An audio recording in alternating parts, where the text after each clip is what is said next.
Well, another group dissatisfied with the tax reforms and the governor's revised stance is the Manufacturers Association of Nigeria. And I'm joined now by its Director General and CEO, Mr. Segun Ajayi Kadir. He joins me live in the studio here. Thank you so much, DG, for joining us. I mean, of course, today's consultation between the governors and the tax reform committee has generated significant attention, particularly on the manufacturing sector. First, I would like to get, your thought, what your initial impressions are. And secondly, what were the outcome of the today's consultation, particularly the implication for the manufacturing sector, whether negatively or positively? Okay. Thank you very much for having me. And when you said dissatisfied, I think I would rather say that we have some observations about not dissatisfied, the outcome. But reservation or observations of the outcome. Because generally speaking, I believe that the tax reform committee has engaged the governors forum as a major stakeholder in the whole ecosystem of tax regime. And so we see it as a continuation of what the tax committee has always done.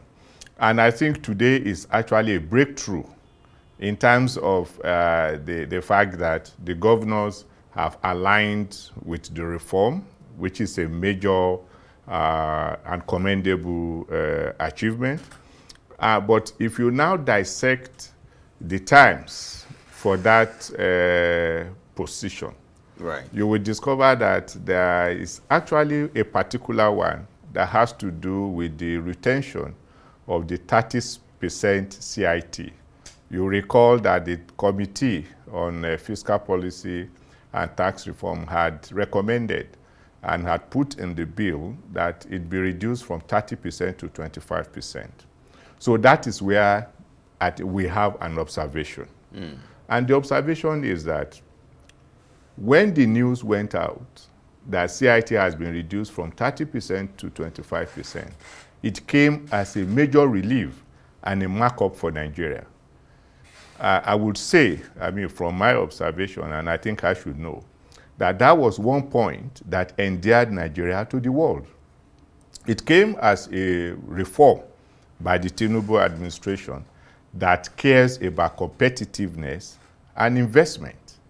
Because all over the world, since the G20 in 2021, led the campaign, the foreign ministers led the campaign for reduction in corporate tax. It has influenced globally the trend, which has led to even many African countries. You will know that in Africa, of the 5 biggest economies in Africa, at 30%, our CIT is the highest. South Africa is 27%. Algeria is 26%. I think Egypt is actually 22.5%. Ghana is 25%. So it is an incentive for people to come to invest and a relief for existing business people, particularly manufacturers who are bedeviled, I'm sure you know, by several factors. Even if you go out of Africa and you go to developed economies in the world, the UK and China have 25%. America is 21%, Russia is 20%, and guess what? Singapore is 17%, which means that there's something that incentivizes investment when you take the CIT down. And to cap it all, the worldwide average for statutory corporate income tax is 23.51, which means that we are actually above the global average. And an attempt by this reform to bring us closer to the global average appears to be dashed. So what one would say, and that's why I say we are not fully disagreeing, we believe that it's a process and that the governors need to take into consideration this global development, because in the global space that where we are fighting for investment, we should position ourselves as a beautiful bride that should be courted by international capital, foreign capital. Right. And so we shouldn't make this environment inconducive for foreign direct investment, and even from giving relief to existing ones in Nigeria. Interesting. I mean, progress has been made. And with what we have now, 25% of a company income tax, CITN, do you think, because you said the global average or requirement is about 23%, right? So it means that we have not gotten there yet. So, but are you satisfied with the progress made so far with that reduction from 30% to 25%? And then, of course, we understand that the manufacturing sector, faces a lot of challenges, including multiple taxations and all of that. But with these consultations on tax reforms today, do you think the manufacturing sector concerns are being adequately addressed going forward? Apart from that reservation that you have, the fact that we are not meeting up to the global standard, are there other issues that we're yet to address? No, so I think generally speaking, the reform, I must admit, is production friendly. And that is where manufacturing comes in. Right. We have indicated before that we are fully aligned with the reform and we wanted it passed. Right. But, I think in consultation is a continuous process, and the committee has indicated time and time again, the chairman has been on air everywhere saying that they are interested in ensuring a broad-based tax reform.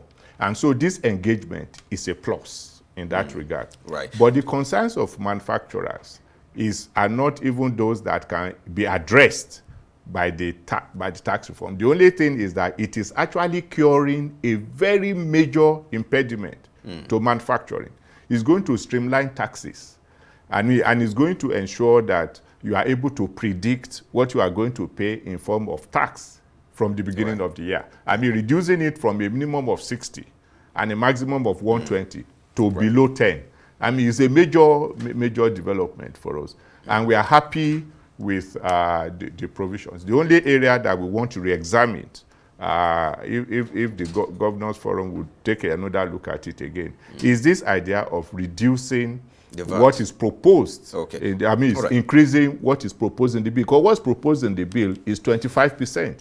That means a reduction from the 30% that it is now to 25%. We are saying that we should allow this to go. Okay. Quickly before I let you go, because of our time, we understand that another key issue under scrutiny in the reform is the value-added tax, right? Which is, they're saying that it's around 10%. The proposal is around 10%. But we heard that progress has been made. Perhaps the Governors Forum are saying, look, we need to leave it at 7.5%. Speak to that. How do you see this playing out for manufacturers, especially those targeting local market? And secondly, I mean, away from these consultations today, we also understand that there's a backlog of FX that is yet to be paid. Speak to that issue quickly before I let you go. Okay, so thank you. On the VAT, I believe that, ab initio, manufacturers were adverse to an increase in VAT because we felt it will make our products more expensive. But because what the reform is about is not just the rate, but it's a holistic reform of the VAT. So I believe that, a lower VAT for us is a manufacturer's delight any day. But in the whole, if you take a holistic view at the review, I believe that the proposal in the reform was okay, but this retention of 7.5 is even a lot better for manufacturers. That's how I would like to leave it. Yeah. But on the issue of 2.4 billion naira FX that is yet to redeem by the CBN, it is still a major issue. I know of a company, for instance, that is exposed to as much as 5 billion in terms of losses because it is paying in interest in local currency and in dollars as well. So there is need for the CBN to take another look at it and look at the plight of these industries that are already declaring losses, and that the CBN should honor its contractual agreement with these industries spanning over 18 months and even 24 months. The G and CEO Manufacturers Association of Nigeria, Mr. Kadir, thank you for coming on Newsnight. It's a pleasure to be here. Thank you.